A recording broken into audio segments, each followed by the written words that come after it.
Friends, मैं जानता हूं कि पेपर लीक ये कोई मामूली विषय नहीं है। लाखों विद्यार्थी और उनके अभिभावकों के लिए बहुत ही पीड़ादायक है और इसलिए पेपर लीक घटना से अब तक पिछले 2.5 महीनों में अनेक विध कदम उठाए गए, गुनहगारों को पकड़ा गया है, वे जेल में पड़े हैं। हमारा सबसे महत्वपूर्ण जिम्मा था कि विद्यार्थियों का 1 वर्ष बर्बाद न हो। तत्काल परीक्षाएं लेना बहुत जरूरी था। सरकार ने अभी पूरी शक्ति का उपयोग करके कम से कम समय में 22 लाख जितने विद्यार्थियों के एग्जाम हो जाएं, इसका प्रबंध किया। और अभी 5-6 दिन पहले 19 तारीख को रिजल्ट भी आ गया और देश भर में उत्तीर्ण हो गए विद्यार्थियों की खुशियों की खबरें भी आ रही हैं। लेकिन हम वहां पर संतोष मानने वाले लोगों में से नहीं है और इसलिए मैंने आज फास्ट ट्रैक कोर्ट के लिए विभागों को निर्देश दिए थे। आज विभागों ने लगातार मेहनत करके देर रात मुझे मुसद्दा भी दे दिया। फास्ट ट्रैक कोर्ट और कठोर सजा के प्रावधान के साथ का ये मुसद्दा कल कैबिनेट में चर्चा होगी। कैबिनेट के साथियों के सुझाव के बाद उसका अंतिम रूप दिया जाएगा और सोमवार से संसद का दूसरा सप्ताह शुरू हो रहा है। तब जल्द से जल्द उस बिल को सदन में पारित कराने का प्रयास किया जाएगा। Thank you friends. कल देर रात आपसे मिलने का मौका मिल गया। मेरे जो वीडियो पोस्ट किया था उसको जिस प्रकार से आपने रिस्पॉन्ड किया, सकारात्मक सुझाव दिए, थैंक्स टू एवरीबॉडी। ये आपका प्यार बना रहेगा, हमारा नाता और अधिक सक्रियता से जुड़ता रहेगा। थैंक यू दोस्तों। फ्रेंड्स, विद्यार्थियों के भविष्य के लिए भारत सरकार लगातार अनेकविध कदम उठा रही है। जिन लोगों ने विद्यार्थियों के भविष्य के साथ खिलवाड़ किया, वे जेलों में सड़ रहे हैं। हमने फास्ट ट्रैक कोर्ट बना चुके हैं।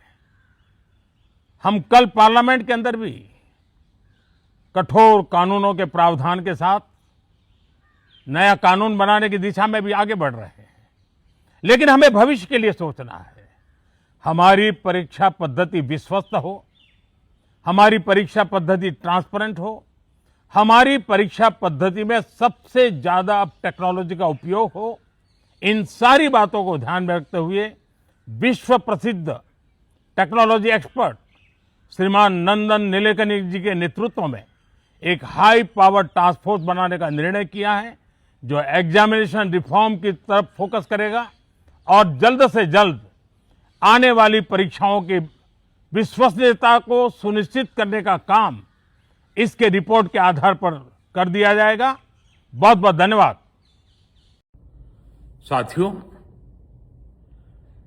विश्वस्त परीक्षा पद्धति, इसके लिए हम लगातार एक के बाद एक कदम उठा रहे हैं। टास्क फोर्स की रचना हो, फास्ट ट्रैक की और रचना हो, राज्यों के सुझावों को ध्यान में लेना हो, क्योंकि पिछले कई दशकों से हर राज्य और केंद्र सरकार इस प्रकार की पेपर लीक की परेशानी झेल रहा है। बच्चों के भविष्य को भी इसके कारण संकट पैदा हो रहा है। इन सब को ध्यान में रखते हुए देशव्यापी सभी राज्यों में भी और केंद्र में भी शिक्षा पद्धति में सुधार अनिवार्य हो गया है।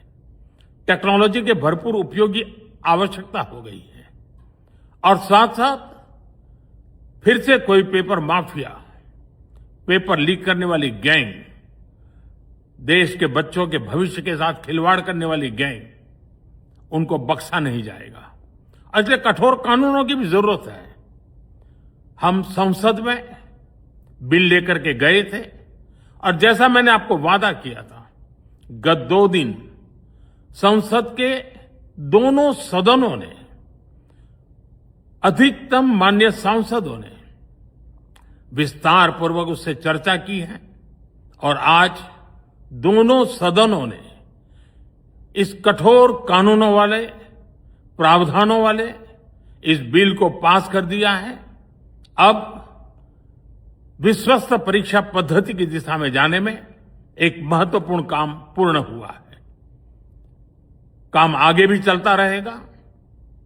हम ऐसी परिस्थितियों को लंबे समय तक नहीं चलने देंगे।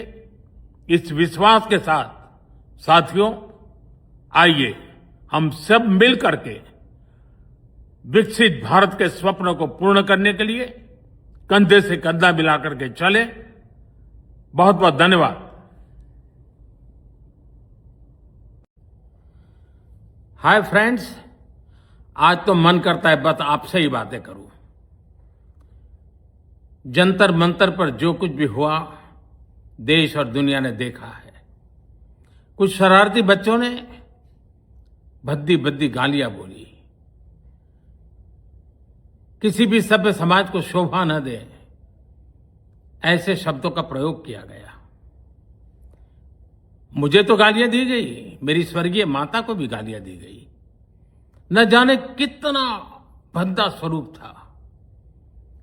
लेकिन मैं आज बात करना चाहता हूं कि बचपन में गलतियां होती हैं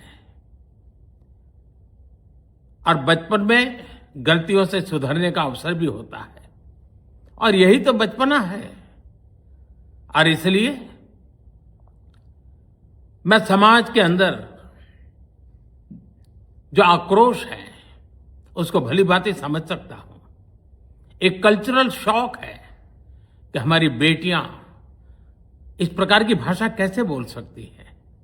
लेकिन समय है इन बच्चों को गले लगा करके राह दिखाने का। ये गुमराह बच्चे हैं, उनको राह दिखाना हमारा काम है। उनको सजा देना, अदालतों के चक्कर कटवाना, समाज में उनको प्रताड़ित करना, इससे हम परिस्थितियां नहीं बदल पाएंगे। मैं उन्हें माफ करना चाहता हूं। समाज भी मेरी इस बात को स्वीकार करे, क्योंकि मेरे मन में एक ही भाव है। कभी कभी दांतों तले हमारी जीभ आ जाती है, खून निकल आता है, लेकिन हम दांत तोड़ते नहीं है, क्योंकि दांत भी हमारे हैं, जीभ भी हमारी है, बच्चे भी हमारे हैं। उन्हें राह दिखाना हमारा काम है। गुमराह को राह दिखाना कठिन होता है, लेकिन कठिन काम हमको करना है।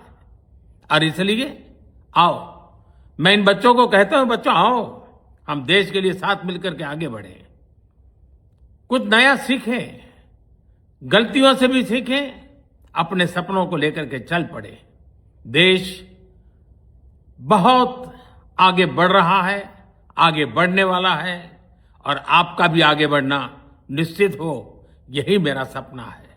मैं आपके लिए जीता हूं, आपके उज्जवल भविष्य के लिए खपता हूं। आओ हम मिलकर के देश को आगे बढ़ाएं। बहुत बहुत धन्यवाद दोस्तों।